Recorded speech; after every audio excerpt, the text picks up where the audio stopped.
ዛሬ ዶናልድ ትራምፕ በቻይና ላይ ስለጣሉት የ104% ቀረጥ ምን አይነት ቅራኔ ሊያስከትል እንደሚችል እያስከተለስ እንደሚገኝ በዝርዝር እናያለን። እንዲሁም ስለነ ክርስቲያን ታደለና ስዩም ተሾመ ሽኩቻ እና በደቡብ ኢትዮጵያ ክልል ስለተገደሉት ወጣቶች አጫጭር መረጃዎችን ይዘናል። ወደ ዝርዝሩ የምናልፍ ይሆናል። ዶናልድ ትራምፕ ከቻይና በሚገቡ እቃዎች ላይ የ104% ቀረጥ መጣላቸው በጣም አነጋጋሪ መረጃ ሆኗል። ይህም ትራምፕ በቅርቡ በሁሉም ሀገራት ላይ ከጣሉት ቀረጥ አንጻር አወዛጋቢውና ብዙ ቅራኔን ሊያስነሳ የሚችለው ነው። እነዚህ ቅራኔዎች ምን አይነት ናቸው? ከየት ሊነሱ ይችላሉ? እየተነሱስ ነው? በዝርዝር የምንመለከተው ይሆናል። እንደሚታወቀው ሩሲያና ዩክሬን ጦርነት ላይ በመሆናቸው አሜሪካን ጨምሮ ብዙ ሀገራት ዩክሬንን እየደገፉ ይገኛሉ። በተቃራኒው ደግሞ ቻይና ሩሲያን በመደገፍ ላይ እንደምትገኝ በጦርነቱም ጭምር እየተሳተፈች ሊሆን እንደሚችል መረጃዎች እየወጡ ነው። ይህም አሜሪካና ቻይና ሁለት ጽንፍ እንደያዙ ያመለክታል። በመሆኑም የአሁኑ የትራምፕ ውሳኔ ይህንን እሰጥ አገባ የሚያባብስ ሆኖ ተገኝቷል። ይህም ውሳኔ ቻይናን ወዳልተጠበቀ ውሳኔና እርምጃ ሊወስዳት ይችላል። ይህም እርምጃ ጦርነቱን ከማቋረጥ ይልቅ ወደ ማባባስ ሊሄዱ ይችላሉ።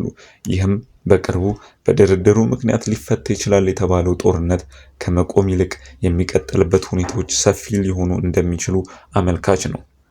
ነገር ግን ቻይና እስካሁን ምንም አይነት ምላሽ ያልሰጠች ሲሆን ምላሿ ግን ምን ሊሆን እንደሚችል በብዙዎች ዘንድ ተጠባቂ ነው። ነገር ግን ፕሬዝዳንት ዶናልድ ትራምፕ ቅራኔን ከቻይና ባያስተናግዱም ከሀገራቸው ተቋም ከሆነው በቢሊዮነር ቻርልስ ኮች እና ወግ አጥባቂ የህግ አክቲቪስት ሊዮናርዶ ሊዮ የገንዘብ ድጋፍ የተደረገለት ቡድን ዶናልድ ትራምፕን በቻይና በሚያስገቡ ምርቶች ላይ ቀረጥ በመጣል ከሷቸዋል። ይህም ከውጭ ብቻ ሳይሆን ቅራኔን ከሀገራቸው ሰዎችም እያገኙ እንደሆነ ከዚህም በኋላ ሊያጋጥማቸው እንደሚችል አመልካች ነው። ይህ ማለት ግን ሁሉም ተቃርኗቸው ይቆማል ማለት አይደለም። ምክንያቱም በአሜሪካ ፕሮፓጋንዳ ምክንያት ቻይናና ሩሲያ ላይ የአሜሪካ ዜጎች ጥላቻ እንዲኖራቸው ስለተደረገ በንግድ ምክንያት ከቻይና ጋር የተሳሰሩ ተቋማት ካልሆኑ በስተቀር ዜጎች እምብዛም ተቃርኖን ላያሰሙ ይችላሉ። ነገር ግን ሩሲያ ይህንን ጉዳይ በዝምታ ታልፈዋለች ማለት ዘበት ነው። ምክንያቱም ቻይና በጦርነቱ ላይ ከጎኗ በመቆሟ ምክንያት ከቻይና ጋርም ብሪክስ ላይ አንድ አባል በመሆናቸው ጭምር እንዲሁም አሜሪካ ዩክሬንን እያገዘች ስለምትገኝ ሽኩቻው ከመቆም ይልቅ የማይቆምባቸው ምክንያቶች እየበዙ ይገኛሉ።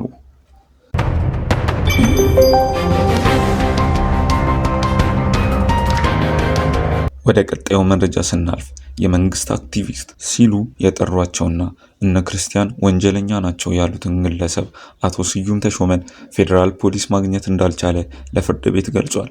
በዚህም አቶ ስዩም ተሾመ የተባሉት ግለሰብ በማህበራዊ ገጻቸው እነ አቶ ዮሐንስን ወንጀለኞች እንደሆኑ በመናገራቸው እነ አቶ ዮሐንስም ከሰዋቸው ስለነበር ፍርድ ቤት እንዲቀርቡ ታዞ የነበረ ቢሆንም ፌዴራል ፖሊስ አቶ ስዩም ተሾመን ማግኘት አለመቻሉን ለፍርድ ቤት ገልጿል። የእነ አቶ ዮሐንስ እና አቶ ክርስቲያን የቅርብ ሰዎች አቶ ዮሐንስ ባያሌውና ክርስቲያን ታደለ በከፍተኛው ፍርድ ቤት ተከሰው ጉዳያቸው በመታየት ላይ ያለ አቶ ስዩም ተሾመ መጋቢት 11 2017 ዓ.ም ባስተላለፉት ፕሮግራም ከተከሰሱበት ጉዳይ ጋር በተያያዘ የአማራን ወጣት አስፈጅተዋል፣ ድሽቃ መሳሪያ መግዣ ጠይቀዋል ብለው እንደነበር አስታውሰዋል። በዚህም በፍትህ ሂደቱ ላይ አሉታዊ ተጽዕኖ የሚያሳድር ህግን የተላለፈ ፕሮግራም ስላቀረቡ የፌዴራል ፖሊስ ለዛሬ መጥሪያ አድርሶ ችሎት እንዲያቀርቡ ቢታዘዝም የስዩም ተሾመ አድራሻው ስላልተገለጸ ሌላ ቀርቦ አልቻልኩም ብሎ ምላሽ ሰጥቷል ተብሏል። አቶ ዮሐንስ ባያሌው በዚሁ ጉዳይ ዛሬ ምን አሉ? ከአሁን ቀደምም በስም ማጥፋት ወንጀል ፍርድ ቤት ከስሸው ተቀጥቷል። ፖሊስ ቋሚ አድራሻ ቢኖረውም ሊያቀርበው ግን ፈቃደኛ አይደለም። ትምህርት ሳያገኝ በመቅረቱ ነው አሁንም ተመሳሳይ ድርጊት የፈጸመው። የፌዴራል ፖሊስ የሰጠው መልስ ለኛ አሳማኝ አይደለም ብለዋል። አቶ ክርስቲያን ታደለም በዚሁ ጉዳይ እኔን አጅባችሁ ሰዱኝና ቤቱን ላሳያችሁ፣ የመንግስት ሹመኛን የሚጠብቀው የፌዴራል ፖሊስ አካል ነው በማለት ገልጸዋል። በመጨረሻም የተከሳሾች ጠበቆች በደንበኞቻቸው ላይ የተላለፈው ፕሮግራም ህግን የተላለፈ በመሆኑ ፖሊስ ያለምንም ምክንያት አቶ ስዩምን እንዲያቀርብ ይደረግልን ማለታቸውም የቅርብ ሰዎች ተናግረዋል። ፍርድ ቤቱም በድጋሚ የፌዴራል ፖሊስ ስዩም ተሾመን እንዲያቀርባቸው ለሚያዝያ 7 ቀን 2017 ዓ.ም ቀጠሮ ሰጥቷል ተብሏል።